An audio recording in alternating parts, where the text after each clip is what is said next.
Shoutout kay Atong. Shoutout kay Atong, yung dati namin tauhan, hindi na namin nakikita.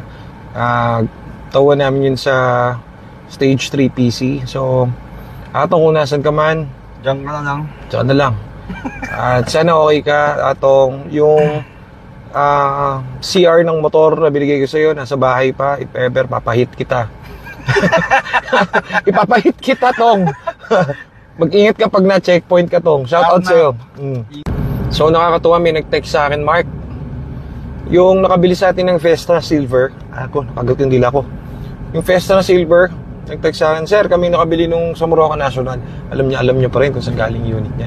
Very goods ka dyan, Sir. So, si Sir Jaime, tumawag sa atin. Siguro, a month ago na yun, no? Oo, a month ago. So, one day process lang yun. Ni-rush namin, pinaspas namin yung Ford Fiesta niya na silver, pero all goods. So, sorry si Sir sa akin kasi sabi niya, ewan ko ba't nag-sorry. Hindi rin siya naka-update sa akin. So, sabi niya, wala daw ka problema yung unit na ni-release. Ang problema, busy daw siya kasi nagda-diagnose daw yung parang tita niya yata, family member nila. So, sobrang busy daw, pabalik-balik silang Bulacan, ganito. So, thank you very much, sir, at nagagamit niya yung unit. Maraming salamat po. Appreciated. Sa mga ganyan ako kinikilig at natutuwa. Kaso, may lumabas daw na code. Pinascan niya. Ang lumabas daw na code, nakalimutan ko anong code. Pero, VVT yon. So, yun yung parang, dun yun sa makina. So, parang sensor yun sa engine na nagko-control ng fuel, parang ganun yata yun. Hindi ako magaling sa ganyan, pero alam ko yung silbi nun. So, sabi niya, Sir, okay lang ba na, ang tawag dito, migilan payo. Kumbaga, papalitan niya yata yung VVT. Tiga Laguna yun si Sir, sabi ko. Ang nagiging problem nun, nung sinabi niya kayong code, sabi ko, bitin kayo sa power kapag ganyan. So, alam niya agad, oo daw. So, maandar pa rin, pero kumbaga, nagkakaroon nga ng problema yun ng onte, yung mga ganyan sa sensor.